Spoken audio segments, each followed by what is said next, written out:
Welcome to the Just Ingredients podcast. I'm Cara Lynn, and here we talk all things nourishing to the mind, body, and soul. This is a place where you can find just good ingredients to life. Welcome back to the show, everyone. I am so excited for today's episode because if you have been following along on Instagram, you have already had a little preview of my guest story. Brandon and Whitney Cawood are parents turned filmmakers who, after discovering their child's sensitivity to synthetic dyes, set out on a journey to uncover the hidden impacts of these additives. They recently released their documentary, To Die For, which you guys have heard me talk about, which combines scientific insights and personal stories from affected families, revealing the unseen dangers of synthetic dyes, more of which we'll dive into today. So welcome to the show, both of you. Thank you for having us. We're excited. Well, I'm super excited to talk to you guys. It's been fun getting to know you and watching your journey, and the documentary is amazing. In fact, let's just jump in and tell the listeners right now where they can even go watch the documentary.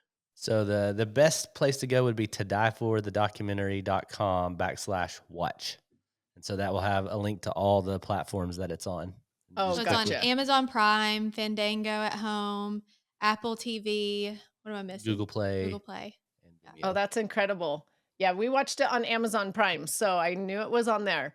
So I'm excited for everybody to hear your story because you guys have a story you have a reason why you created this documentary. So maybe just tell my listeners a little bit about yourself, your background, and your journey of creating this documentary.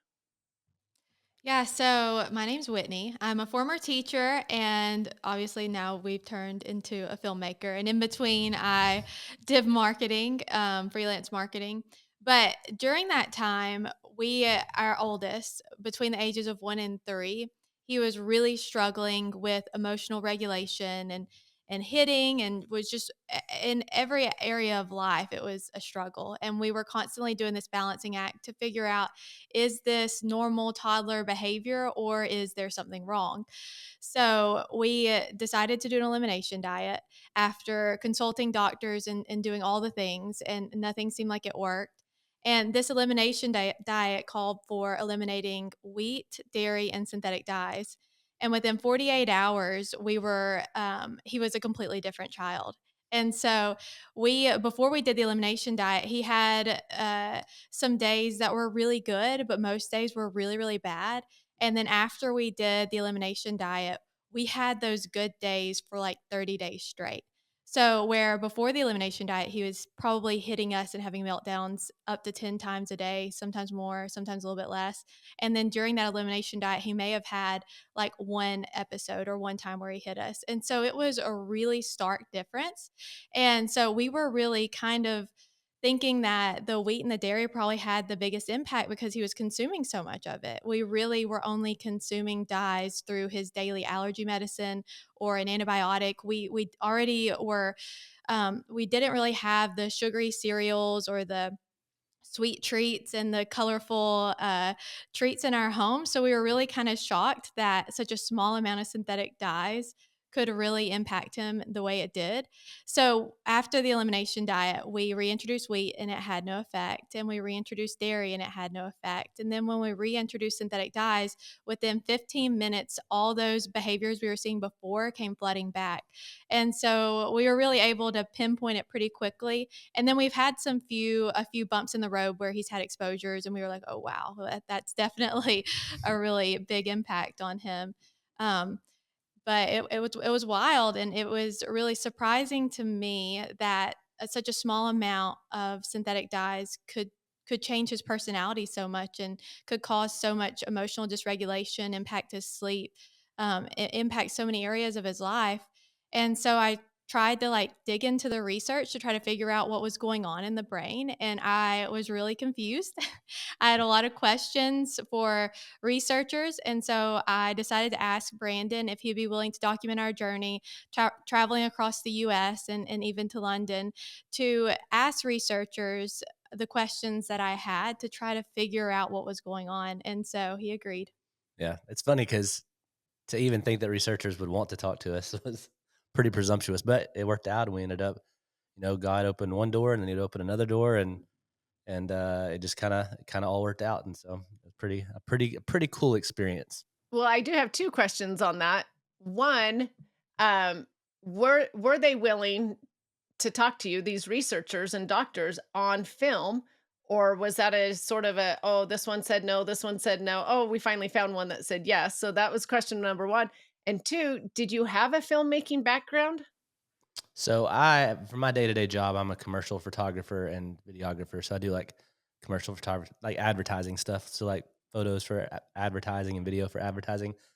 So I do have a video background, but we didn't have like a long form, like actual making a movie background. So we had all the tools and the skills to make a movie. We had just never done it before.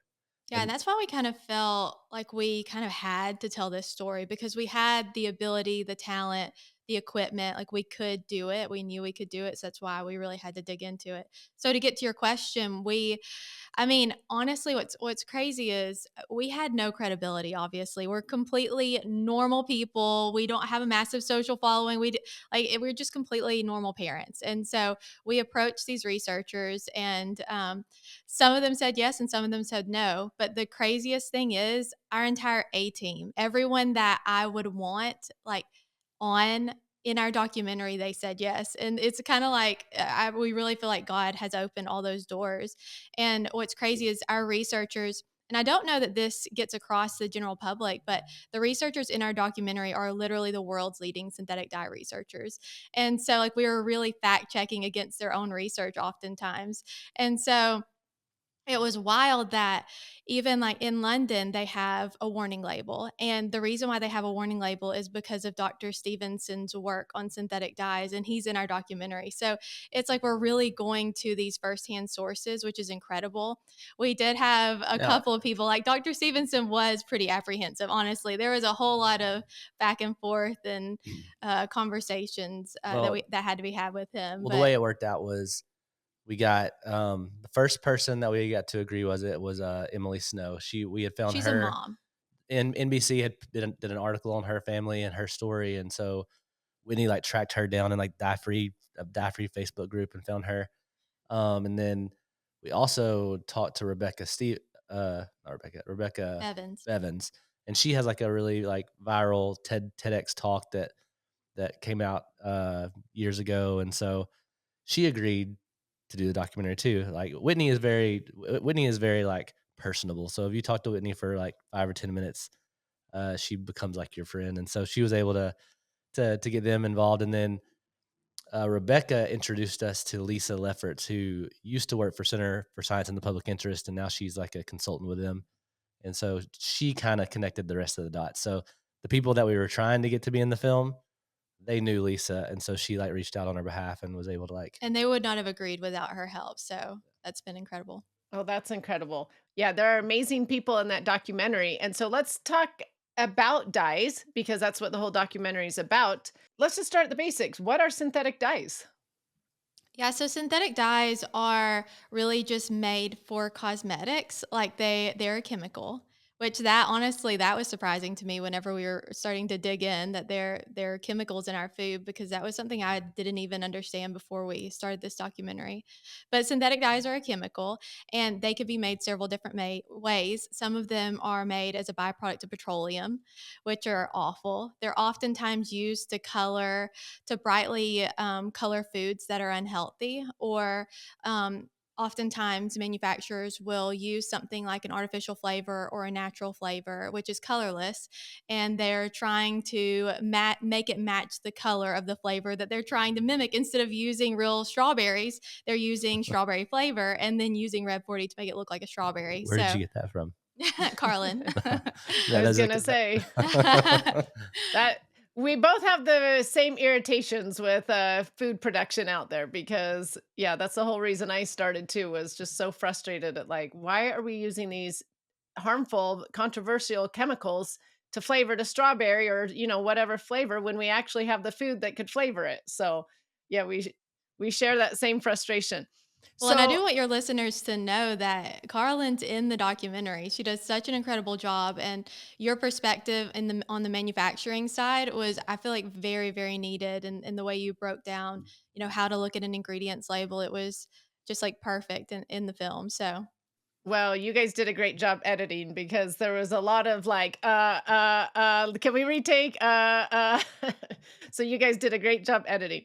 Let's talk about these synthetics dyes though. So after talking to researchers and stuff, what are the most concerning health risks that you talked about or found out?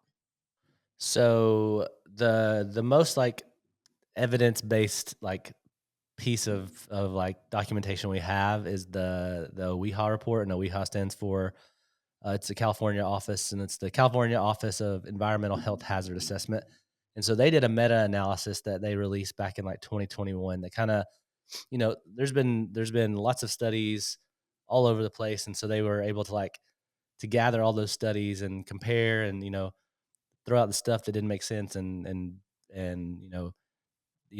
prove that a lot of these things or a lot of these dyes are causal, and a lot of the things like behavior and aggression and things like that. And so it that concluded essentially that they do cause neurobehavioral problems and behavior problems in children.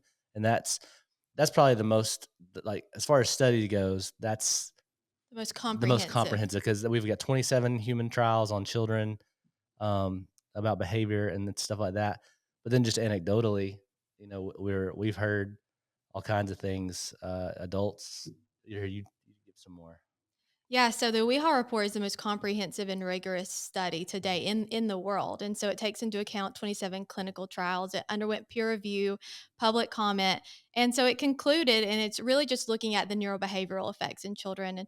And so it concluded that dyes can cause or make worse hyperactivity, inattentiveness, restlessness, sleeplessness, irritability, and aggression. And so those oftentimes mimic ADHD and other behavioral issues, or maybe a child already has something going on and then you pack on dyes and it makes those symptoms so much worse. And so like that's really what really spurred on our interest in this. And really when we started this journey, we were pretty shocked that there was so much evidence. And one of the researchers in our film, she even said that she thinks it's probably the most studied additive in the US market, which is insane that, this stuff isn't known by the public and that we don't know these risks. I mean, there are also tons of risks associated with like red 3 thankfully has been now banned, and it was banned in cosmetics in 1990 because of some studies that were done on animals, and they showed that consuming synthetic dye red 3 caused tumors, in animals, which is not okay. So we know that some of them, like Rev 40, there was a study that showed that it can increase your susceptibility to colitis. Yellow 5 and yellow 6 may contain carcinogenic components, just the way that it's made. And then many, many, many families, adults and children, have allergic reaction, like histamine type reactions to yellow 5 and yellow 6 and Rev 40. And then we know that red 3 and yellow 5 can be genotoxic, which means that it can damage the DNA. And that damaged DNA can lead to a tumor. But it's also really concerning in that you can pass on damaged DNA to your child. So I can pass, if I were to consume red 3 and yellow 5 and it damaged my DNA could be passed to my children, or my children's DNA can be passed to their children. So that's pretty concerning. So even if you have a child that doesn't seem like they neurologically react to synthetic dyes, or maybe you don't, like there are also tons of concerning issues with dyes, and that's just like the science backed stuff. Like I would bet there's a lot more impacts that we don't know that haven't been studied. And we have a very large Facebook group that we started around the same time we started filming the documentary, and so we have over 700,000 people in that group. And we've heard thousands and thousands and thousands of stories of even more anecdotal impacts, like that it's having on their children, with in regards like rashes, or maybe they've noticed that it worsens like ticks and things like that. So there are lots of issues with synthetic dyes, and just the fact that we know that it's a chemical in our food that is really just used for cosmetic purposes, and there's no other use for it, is concerning enough to not consume it. I just got a message, or we just got a message today. Somebody wrote us and said that their child had consumed Red 40 and were like uncontrollable, or like they had a really horrible day. and then the following day, the kid couldn't remember. Like that, that's the first time I'd ever heard that before. But so Wow. we hear stuff like that, like stuff that like is new to us, and like so that was like they were asking us, "Have you ever heard that it could affect memory? The dyes could affect memory?" I mean, There is actually a study on animals where it looked at memory, so that's wild. it's crazy. It is crazy. It can affect the kids so much. And I have so many questions about things you just touched upon. But first is the behavior, because I think about these kids that go to school that have just, had some sugary, we'll use Fruit Loops, sugary Fruit Loops, and with all those dyes, and you're saying it affects their attention, their focus, their aggression. I mean, their irritability, so many different things. I'm thinking those poor teachers. Yeah, Mhm. I used to teach. I was one of those poor teachers. Well, and Yeah. you were handing out Skittles to kids back then too. Yeah. I guess it's documentaries and podcasts and things like that that we make this more aware to parents. Like, hey, if your kid's having a hard time at school, have you looked at the food that you're feeding them before they go to school? Yeah, and I think that luckily we were seeing some movement in the states. You know, California just this past year was the first state. Earlier, the year before 2023, they were the first state to ban Red 3, and then 2024 they were the first state to ban synthetic dyes in schools. And so now there's a bunch of states currently that have either bills that they're working on or bills that are are kind of in the process. We actually testified in West Virginia at a subcommittee hearing, and the bill like went through like 8-0, and so like and then apparently it ended up passing the what was the next thing that passed? The health committee, right? Or this, I don't know. It's but it's in the process and it's moving forward. So luckily, Oh, that's awesome. I think if we can get state, because it doesn't seem like the FDA is doing much. Um, so I think it's gonna fall on the state level. And luckily, California has kind of, lots of people have lots of issues with California, but this is definitely one thing that they've done right and kind of set up the roadmap to get dyes out of schools. Yeah, Yeah. what's I'm glad they've done that, and what's crazy is they knew about Red 3. That one's, a big one that we all know about right now because it's been banned, but they knew about it years ago that it caused tumors, and it's just now that they're banning it. And I tell people when I go speak places, I tell people like this happens all the time because 30 years ago, we knew that partially hydrogenated oils, for instance, were not good for us. Doctors were showing literal facts of what it was doing to people's hearts, cancer, things like that. And it took till 2021 to actually get it banned. And so I tell people like it takes years. I'm like, probably your kids as adults, when I speak, I'm like, they probably won't have yellow 5 and yellow 6 because we will finally have gotten it banned. But you will be like, oh, yeah, I fed you yellow 5 and 6 every day and, crackers and yogurt and whatever else they're feeding them. So it is sad that it takes so long to get these things actually banned. And so I, consumers, once again, have to be aware of what they're eating. Well, and I think a lot of consumers don't know that, and Lisa in our film, and this doesn't really fall. It's not really so much dye related, but I don't think a lot of consumers know that there's thousands of chemicals in our food that have never been like even looked at by the FDA because of like the grass loophole.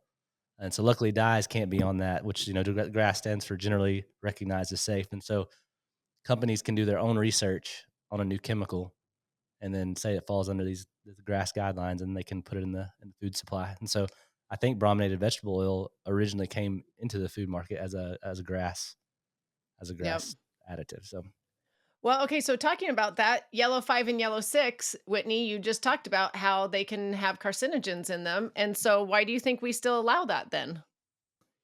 That's a really good question. Honestly, in my opinion, I think it goes back to we don't know. Researchers are really good at doing research and they publish their work, but this is not getting picked up by major like news outlets, and so people don't know to be concerned. So people aren't writing the FDA, that people aren't talking about it, and so it does seem like whatever is in the media and whatever is being talked about is what's being dealt with.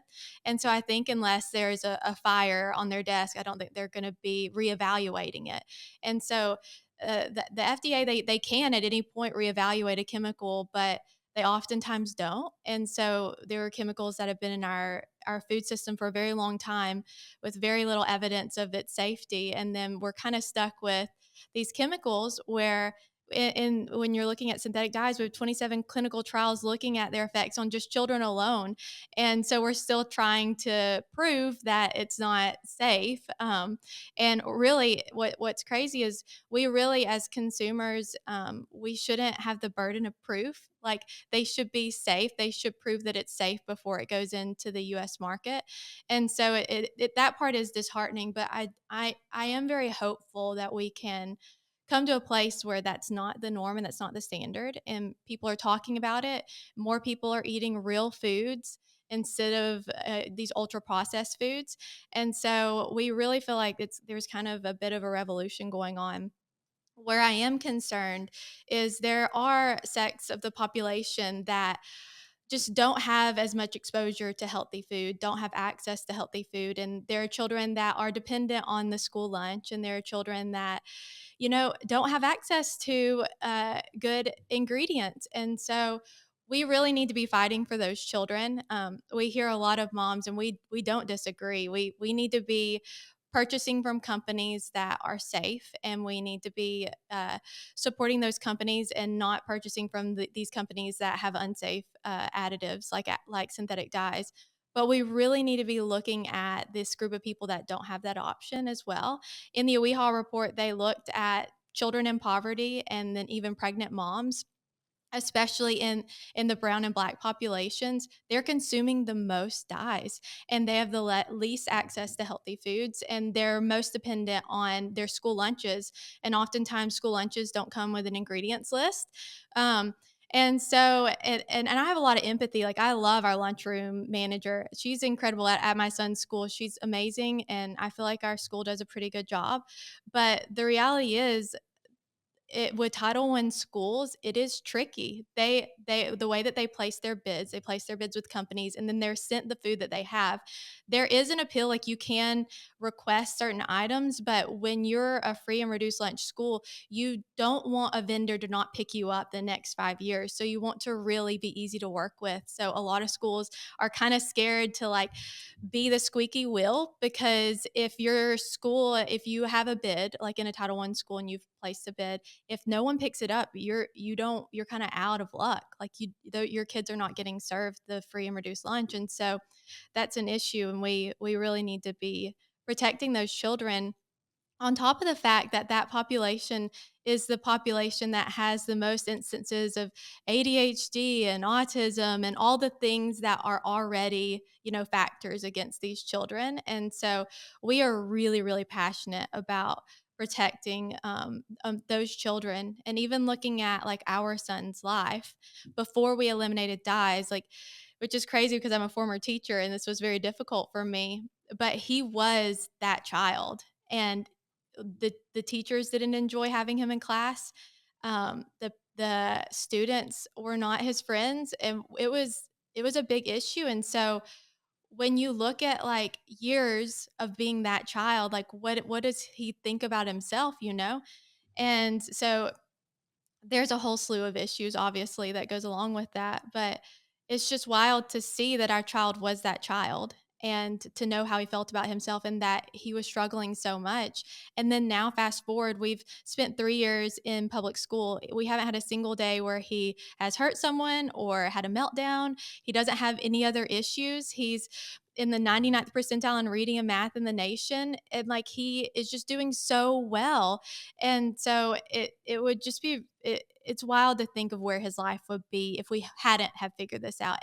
If and knowing that there are children that are like him, that are kind of on this loop, that their behaviors are so much worse because of the foods that they're consuming, and they're not sleeping good, and all of these issues associated with dyes. And to know that if we were to remove that barrier, that that child would be doing so much better is just so concerning to us.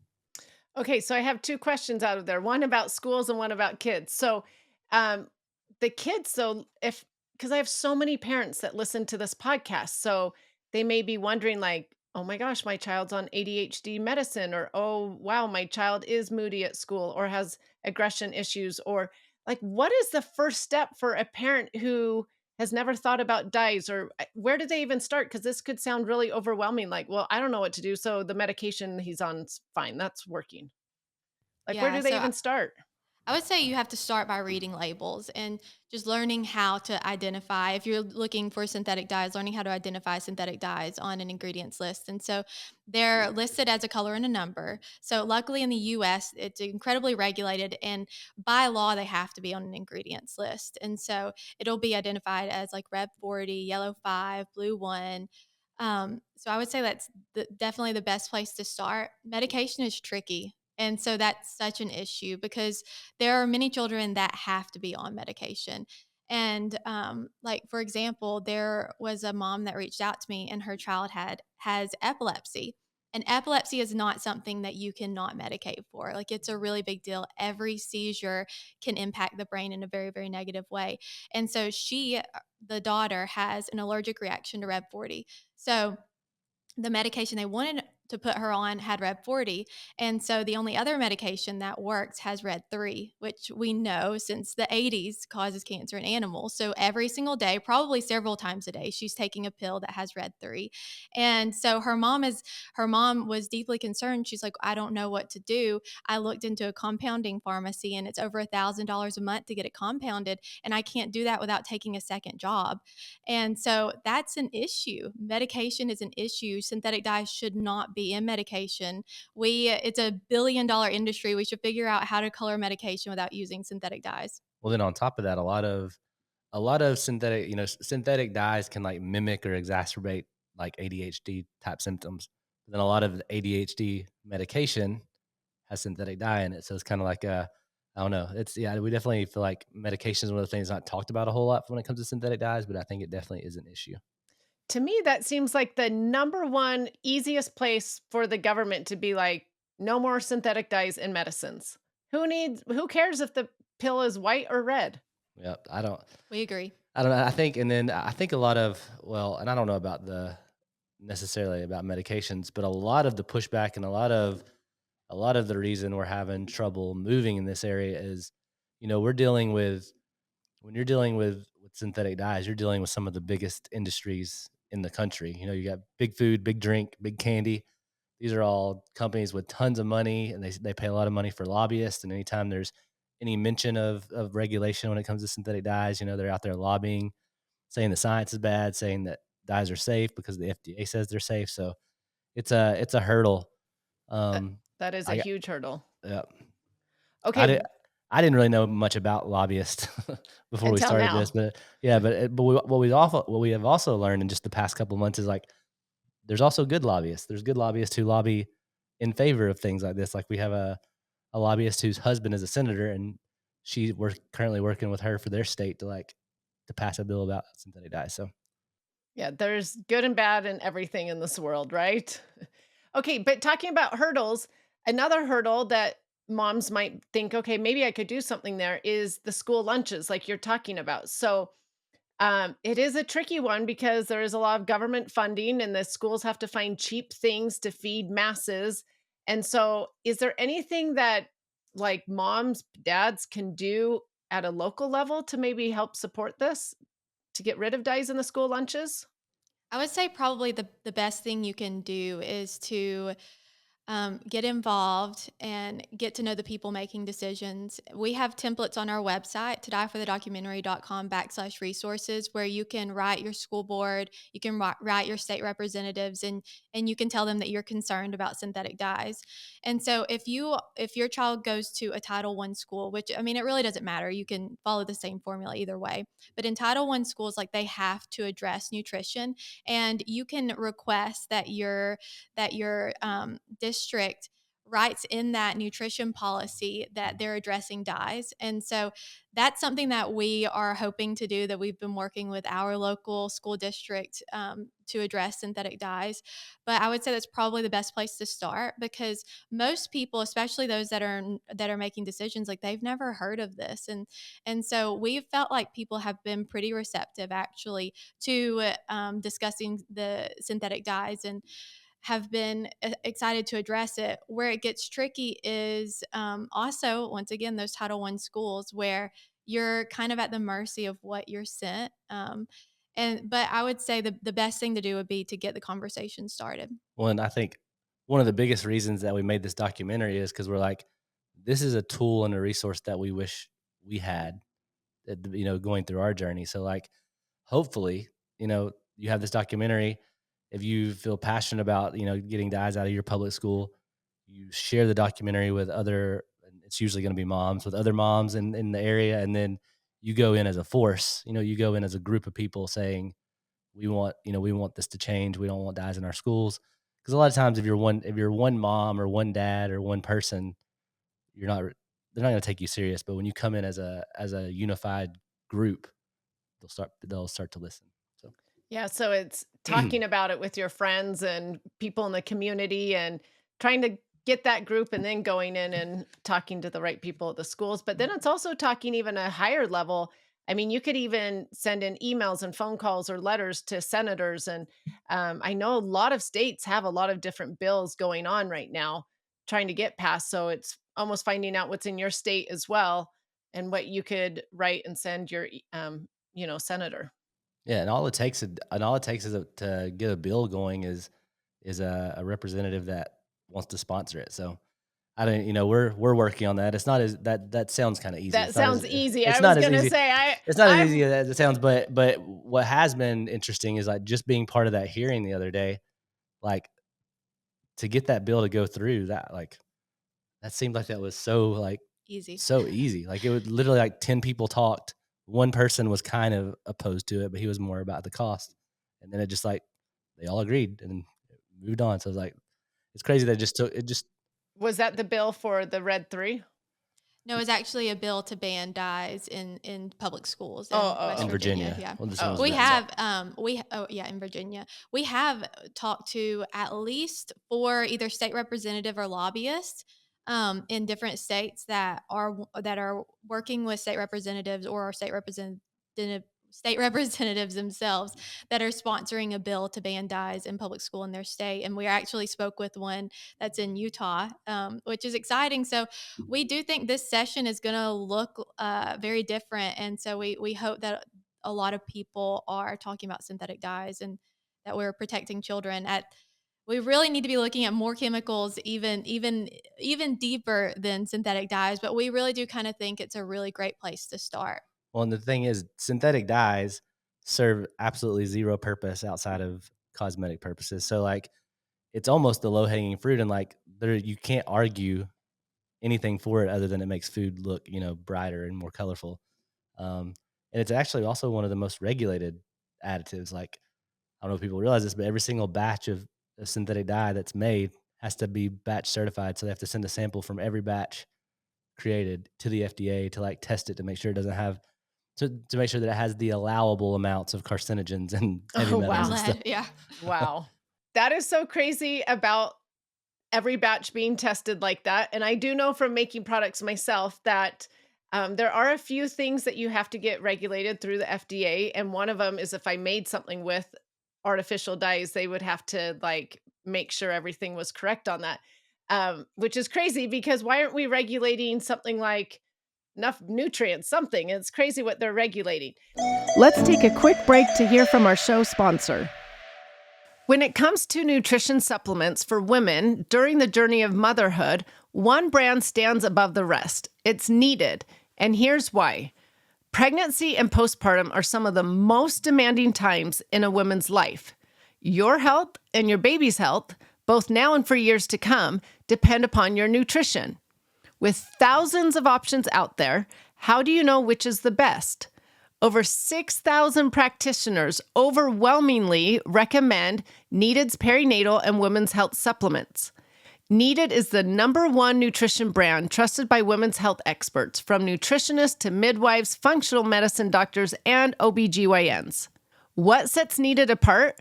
Their prenatal multi comes in easy-to-take capsules and a delicious vanilla powder, perfect for nauseous moms or those tired of pills. They offer premium supplements for every stage, from egg quality support for those trying to conceive to lactation support for breastfeeding moms, and stress and sleep support for all women, including those in perimenopause or menopause. On the journey to motherhood, there's so much you can't control, but nutrition is one thing you can. You deserve to thrive, not just survive. Head over to thisisneeded.com and use code JI Podcast for an exclusive 20% off your first month of Needed products. Now back to the show.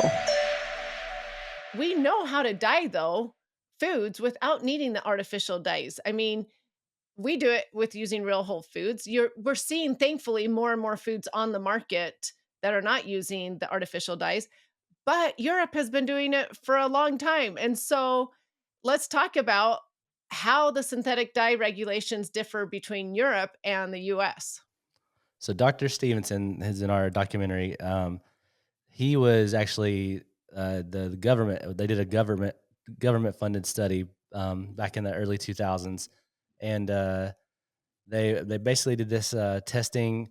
They did it twice. They did it like one was like a group of like, was it like 200, and then two groups of like 150 or something like that, kids, and these were just regular kids in public school, where they would give them they put them on a dye-free diet for a week, and then they got their parents to keep them on a dye-free diet, and then they had like an AB group, or there might have been more than AB, but they would give them like a drink, and the drink either had synthetic dyes in it or it didn't. And then they would like observe their behavior. The parents would observe their behavior. The teachers would observe the behavior. The people doing the study would observe the behavior. And so based on their research, it showed that the kids who did consume the dyes had more behavior issues than the kids who consumed the placebo. Yeah, elevated levels of hyperactivity. And so it's important to note that these children were just regular children pulled from their local school. Like it wasn't a group of kids with ADHD, like it was just regular kids. And that was kind of the point of the study, was to see if synthetic dyes were just affecting one part of the population, or was it affecting the general population. And so like that study concluded that it does cause hyperactivity in just the average population. And so out of caution, the EU added a warning label to any foods that have the azo dyes. And so that was incredible, in that not only did it add a warning label to foods that had synthetic dyes, but most manufacturers opted not to use the warning label, and they switched to natural ways to dye their foods. And so what's interesting is you can see an American company that here in the US they have the artificial or the synthetic dyes, and then in the EU, they're using like turmeric or spirulina and beetroots to color their food. Whereas here in the US, we're using the synthetic dyes. And so it's really wild that we know how to do it. We're doing it in other countries, but then we're just kind of leaving it here in the US. And the reason why that is because synthetic dyes are, one, so cheap. And so a byproduct of petroleum is much cheaper than, a real food like strawberries or beets. Like that's so much more expensive. And so if they don't have to use the natural dyes, then they're going to try to keep the synthetic dyes just so that they can continue to make more money. And then also, as Americans, we oftentimes like our like really brightly colored foods. And so they know that about us, but I really think that we're kind of coming around to caring more about the quality of our food than how brightly colored it is. But it is interesting whenever we flew to London to see products that were manufactured, that are American products that have the dyes here that don't have them other places. When you first hear that, it's kind of like, is that a conspiracy? But it's really not. Like it's a real thing that's happening, and it's pretty wild. Well, we were just talking to somebody who's like in the industry a couple days ago. I think one of the biggest reasons for synthetic dyes are like shelf life. You know what I mean? Make sure that a product stays consistently colored for like I mean, and these are long, you're talking like 2 years sometimes shelf life on some of this food, which is crazy. But that is kind of the issue. And I think there's companies out there trying to figure out new ways to dye food. I think a couple of the issues with natural dyes that companies have a problem with is like sometimes they aren't temperature stable, and sometimes they aren't like pH stable. And so they might change colors when you cook with them, or the longer they sit on the shelf, they might change colors. But we did notice too, so like Fanta in the EU is still orange, but it's orange from like mainly like beta carotene and the actual orange juice. But they also have like a blue raspberry Fanta in Europe that when you look at it, it looks blue, but you realize, oh, the plastic in the bottle is blue. Like the Oh, actual. interesting. So like, yeah, it's the. I think we're just so consumed with. I think they know that people are going to push back if you try to, and it has like in our documentary we talk about how when General Mills pulled dyes out of tricks for about a year, and like the internet lost their minds and talked about how it was ruining their childhoods, and they so much public pressure they ended up putting the dyes back in their cereal. So it's crazy. Yeah, that is crazy. And I could go off on a tangent about artificial dyes because one, they are cheaper for companies to use. Two, they are shelf stable, right? Three, I mean, there's so many things as to why they use them. But I'm to the point of like, yeah, but it's not healthy to the body. Food is supposed to nourish our bodies. It's not nourishing our bodies. We're waking up to this. So companies, let's change our ways. If you're going to be in the food industry and responsible for making food, I think you should be responsible for making nourishing food. So if that takes you a little bit more time to figure out how to color that food, then so be it. You know what I mean? But that's unfortunately not the world we live in. But we always say vote with your dollars. And I think that's happening. The pendulum is swinging where people are waking up and like, oh, I need to take care of what I put in my body. I'm the only person out there who's going to take care of that for me. And people are waking up. And so, because people are waking up to what they put in their body matters, I think we could change. Who cares that our Fruit Loops aren't as bright or our tricks aren't as bright? And so, yeah, you're talking about that study where, well, there was a study where they did the cereal that's brightly colored versus the ones colored with food. And they said, well, we're keeping our, oh, it was Kellogg's, we're keeping our colors in our food because more people like the bright colored cereal when they were offered both choices. And I wanted to say, well, like, no, duh. Like, what kid wouldn't want the bright one? But that's not the point here. Let's teach our kids at home, oh, we're buying this one because it's more nourishing to the body and it's made with actual real foods. But kids are pretty smart too. Like you could sit with our 4-year-old and our 6-year-old. If you sat down and explained to them, look, this cereal is really brightly colored, but this cereal is going to make you feel bad, or it's going to cause it's not good for your body, and it tastes exactly the same as this cereal. Kids. I mean, maybe not every kid, but a lot of kids, they can understand that. Like, I do think it starts at home. There's a lot of ways we need to tackle this, but I can say that as a society, I do think that we kind of need to shift. We need to shift to like our foods might not stay on the shelves for 5 years, but it's real food, like what we need to eat real foods and we need to all together really look at these chemicals and just stick with the food that God made us.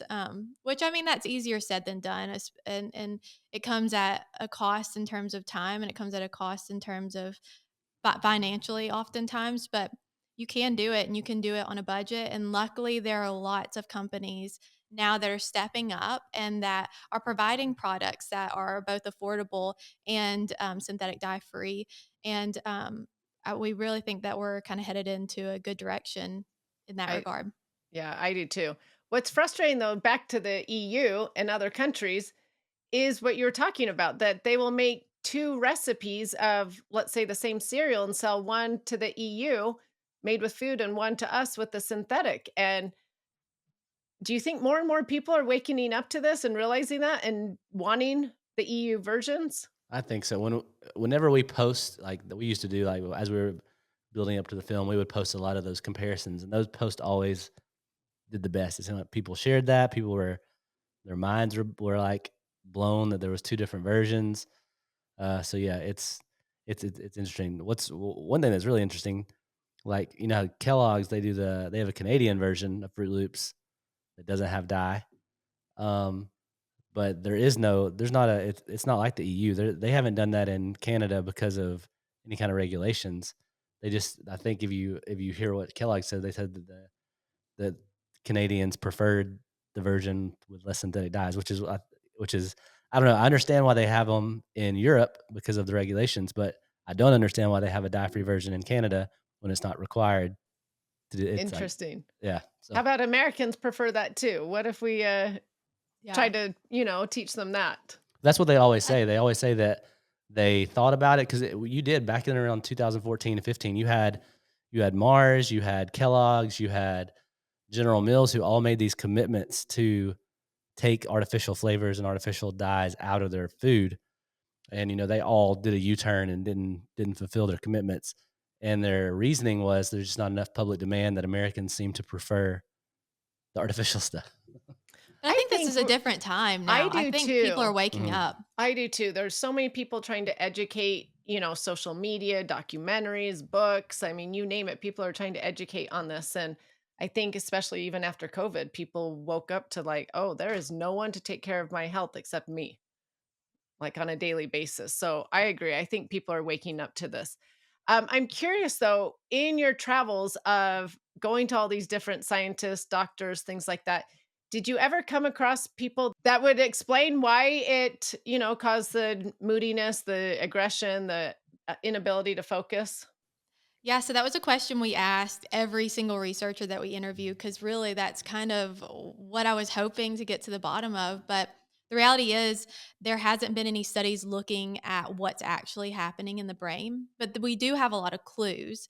And so some of the clues, and the reason why we didn't include this in the documentary is that we wanted to make sure that everything in the documentary was 100% factual. We didn't want to take any liberties, and we didn't want to even say, well, we think this is happening and then it not be happening. We wanted to make sure that it was 100% factual. And so in the EU, when we talked to Dr. Stevenson, something that was interesting about that interview that I really kind of wanted to include in the documentary, but we didn't, was that he is really interested in genetics. And so he took a cheek swab in all the children, and he found that in many of the children that reacted, that they were genetically, that they had a histamine gene that was a little bit different than the others. And so he explained that when that happens, you hear histamine and you think, okay, it's allergic reaction, but it's a little bit different. It's a What's happening neurotransmitter. is the cells themselves are releasing histamine, which affect the neurotransmitters, which affect your brain, which affect your sleep, which affects your mood. And so the researchers that we spoke to, they do think that it affects the neurotransmitters, which obviously makes sense, but they don't exactly know why. But I do think that there's a lot of indicators of why it's happening. One of the researchers we spoke to, he thinks that there might be two different kind of camps. Synthetic dyes themselves have like a toxic type effect in your brain, and so for some kids, the more you consume, it's like dose dependent. The more you consume, the worse the behavior is, or the worse the neurologic reaction is. But with our son, if he were to consume one mini marshmallow with Blue One, he would have the 48 to 72 hours would be wrecked from that one mini marshmallow. So a very, very small amount. So children like that likely have this like genetic mutation or maybe several genetic mutations. But that really, I think it really goes back to everybody's body is completely different. And this is a chemical, and chemicals are much like drugs in that everybody responds to them differently. And so we really need to be avoiding these chemicals at all costs, really. But everybody reacts differently in that way, and that's the best clues that we have. But I really wish that we could have gotten to the bottom of that. But the reality is, we have enough evidence to know that it's not safe for consumption. But if there were to be more studies here in the U.S., I'd love to see what they would get to the bottom of what's actually happening in the brain, because I'm obviously really interested in that.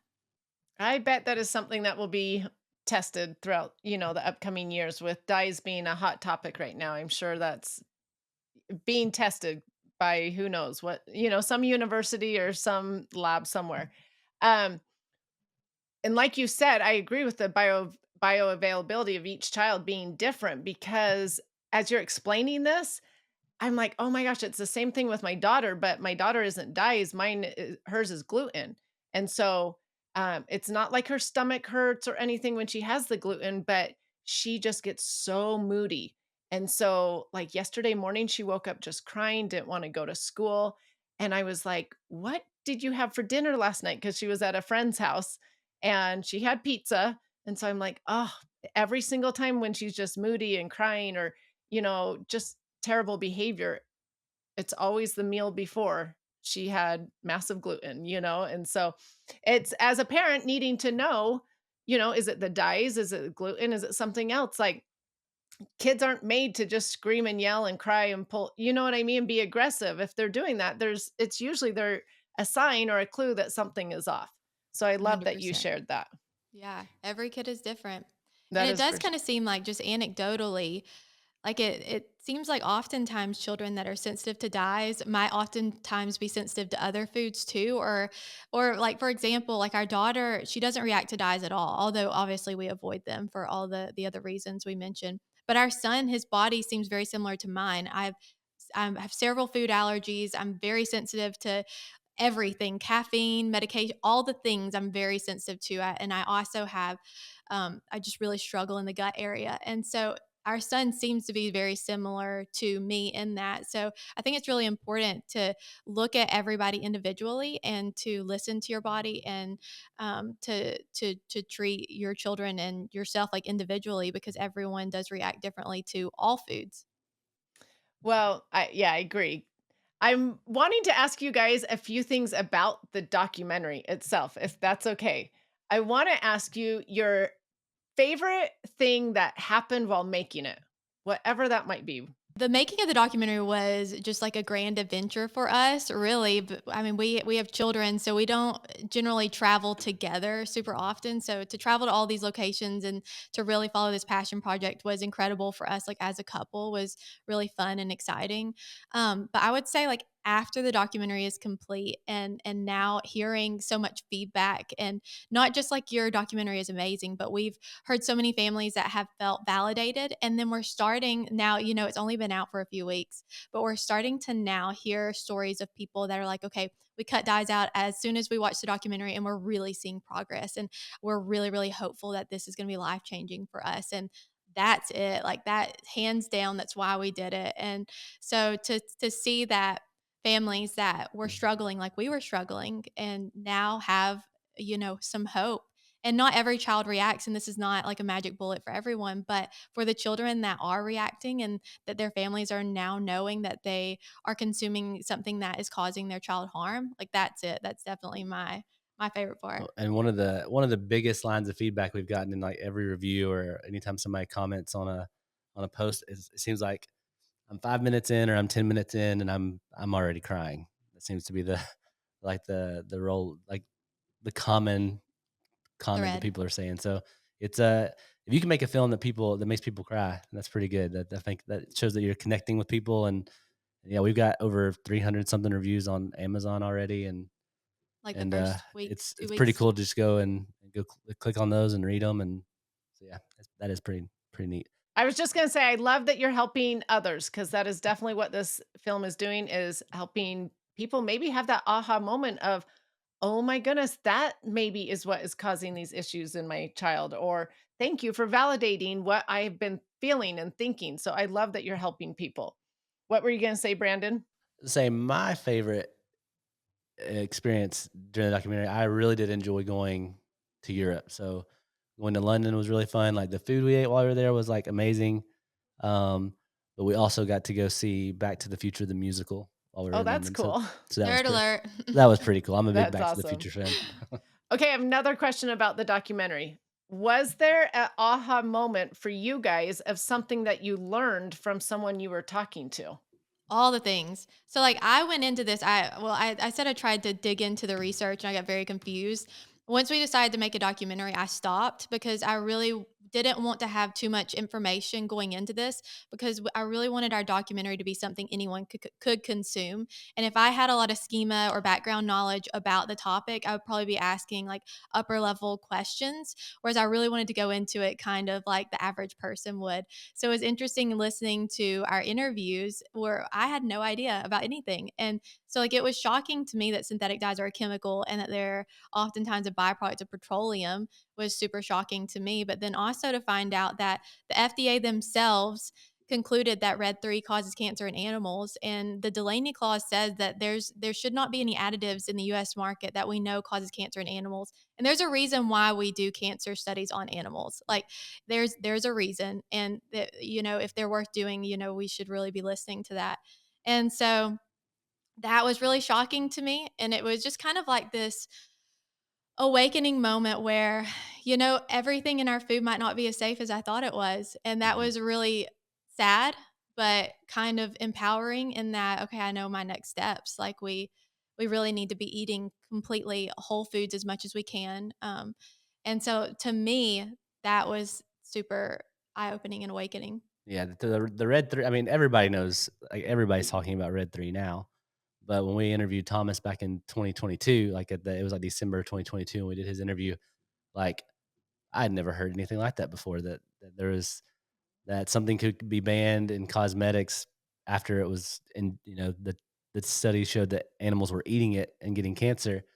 So that was pretty mind-boggling, but I think for me, it was kind of an awakening of, the FDA kinda has a pattern of approving things and then years later realizing that they're not safe. There's another color additive, Red 2, that they banned in the '70s that was very similar to, like, Red 3, like, they started realizing that it was, like, it was causing cancer as well, and so, for me, that just kinda solidified what we were doing was important and bringing this awareness to people, and, like, um, because just because these regulatory authorities are supposed to be, like, regulating these things, they're not always getting it right, and I think we need to hold them accountable to keep testing additives and keep, as science improves and things like that, they should keep, reevaluating. Most of these studies were done in the '70s and '80s on these dyes that we use now, and we've come a long way as far as science goes since then.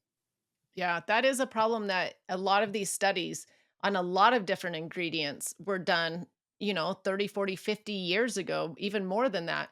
And we haven't brought them back to the table with, better technology, better knowledge, more science background about these things to retest. And so I think maybe we might start seeing the pendulum swing on that as well. And so a lot of it doesn't make sense to me. I still can't get over how Red 3 was banned in makeup, that like blush you put on your cheeks, but yet we can eat it.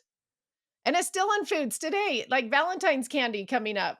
I know it's in some of that Valentine's Yeah, those candy. little, So, conversation hearts, they have Red 3 in them. oh, I saw you post that the other day. Yeah. Yeah, And that's I then crazy. so it's banned now, but it won't they don't companies have until 2027 to remove it in food and then till 2028 to remove it in medication, so So we're getting there Slowly. slowly.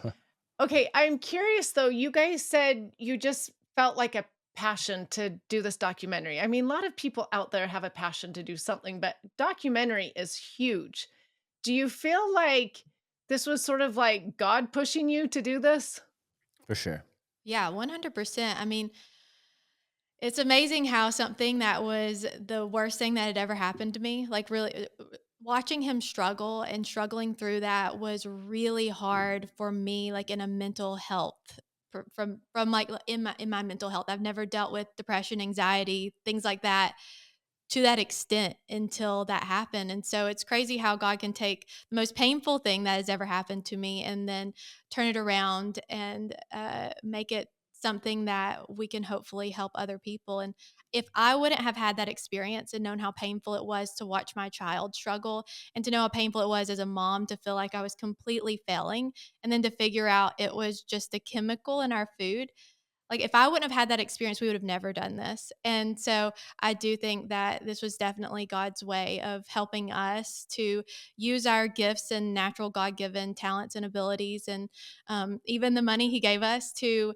create something that can help other people, because I really do think that God loves us, and not just that He loves us and our soul, but that He cares about our body and our well-being, and children, and how they feel about themselves, and all the things. And so we definitely feel like it was a calling, especially in that, like, we've never really seen God move in the way that He did uh, until we did this documentary. Like, it was door after door after door, doors that we could never open, and doors that were closed that we thought we could open. And so it's just crazy to see God move. And the fact that, like, we didn't have a big following and we were somehow able to fundraise and to do something on this massive scale, like, none of it makes sense. And so if you were, I couldn't, this isn't a problem that I could walk back. It was just a problem that we had to one step at a time conquer every single thing that came up. And so, yeah, this is 100% God. Like we can't take any of the credit for it. Yeah, and I think we were naively optimistic. Like, how hard could it be to make a documentary? I make 3 minute and 5 minute videos all the time. How hard could a hour and a half be? Yeah, it was. I don't know. Looking back, like in hindsight, knowing how much work it was, if I would have known that when Whitney like was trying to talk me into doing it, I don't know that I would have done it. So like, Well, let's tell the listeners, how long did it take to make this? well, we probably started kicking around the idea of the documentary about 3 years ago, and so it took us about 2.5 years once we started shooting to release. And in my mind, the whole time I thought I was taking too long, but apparently, like 2.5 years for a documentary is pretty fast. Um, but I kept thinking like we need to get this information out there. It's taking so long, but like we couldn't have planned the timing any better with like what's going on with the awareness around dyes and things like that. So that's all a God That's a thing great too. example of God's provision because, we released our film. We really wanted it to be out of January last year, honestly, was really Oh, what we wanted to happen. interesting. And so I knew it was I really thought that New Year's would be a really great time to have this out because in the school calendar, you look at once you get to that second meeting with the teacher, they're really, as a teacher, that's a meeting where you're like, yeah, the behavior is really an issue. Like it's not improving. They're not settling in. And so we knew parents were really going to need something around that time. And so, like, we really wanted it to be last year just to help as many people as we can, as quickly as we can. And so, what's crazy is, it came out this year in January. And then the day after our documentary came out, they banned Red 3. And so, what's wonderful about that, and we're not taking any credit for that, that's CSPI petitioned the FDA. We did our best to, get the information out there and to get people to sign the petition.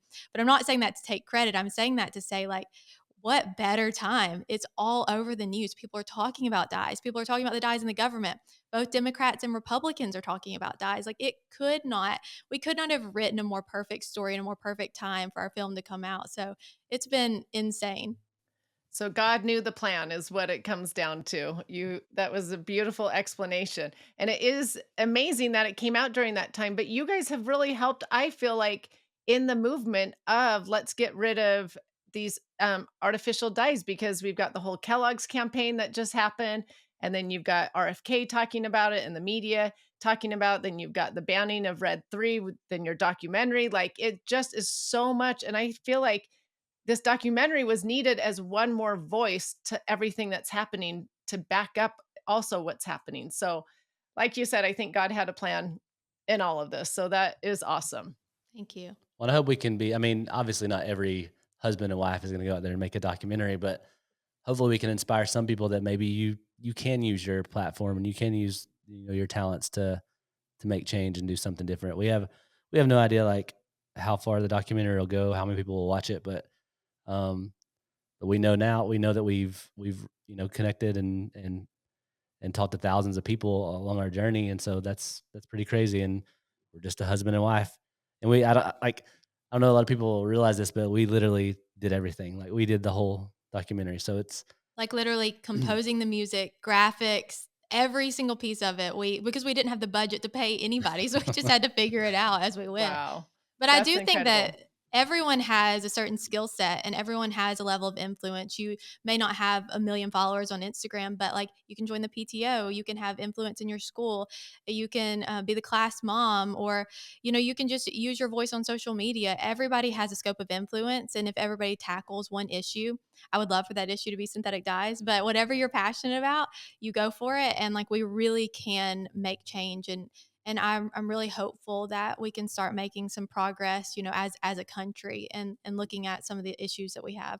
it's been cool to see. We've had some people who like because we also allow people to like do screenings. Like anybody could, if they want to do a screening in their hometown or in their community or whatever, they can go to our website and fill out a form, and we can give you the information to do your own screening. But it's been really cool to see some of these people like uh, do a screening and just like really get involved with it. They start going on like on news. Like we had a lady that's doing one in Orlando here in a couple weeks, and like she went on the news station. So like the news station was like interviewed, and like we interviewed with her. So it's cool to see people like taking the tool that we have and like helping spread the word in like their communities. So I love that. It is definitely now a tool that others can use, like you said.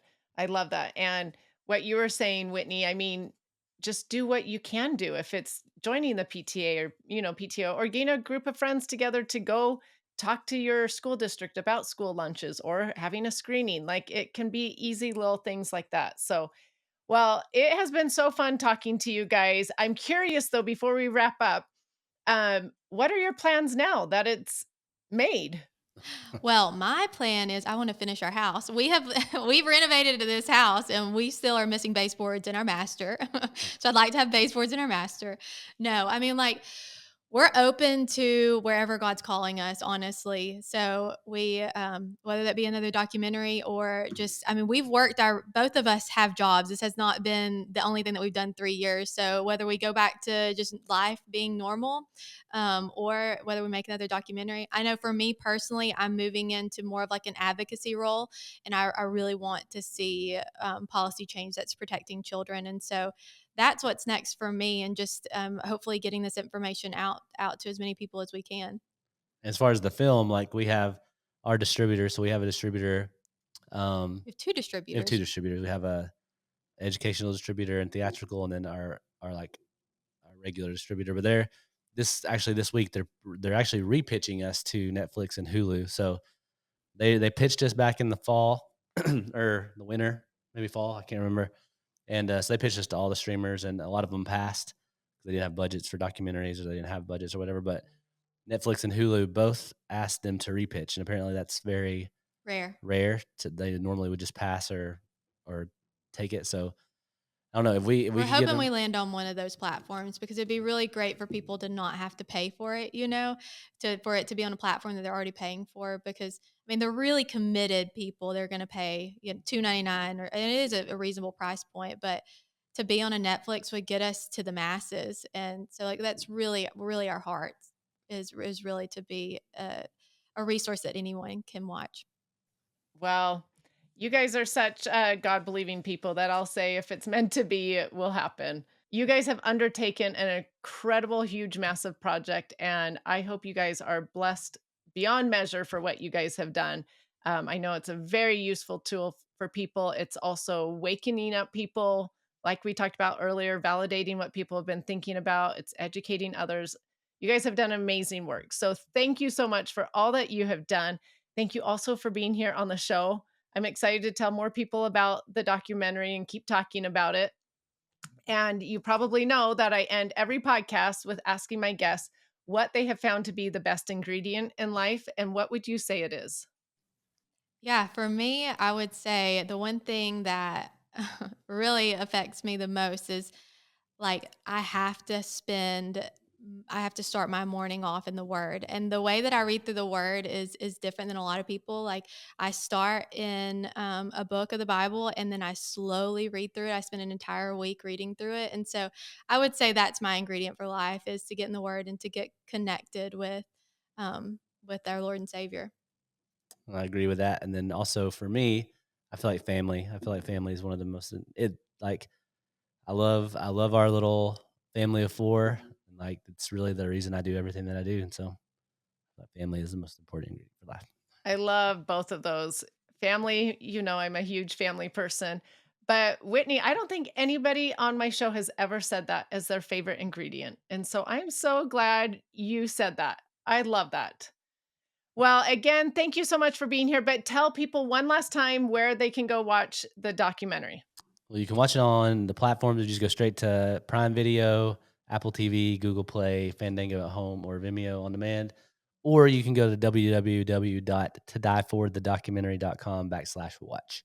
That'll give you, there's all the links to all the platforms there. Perfect.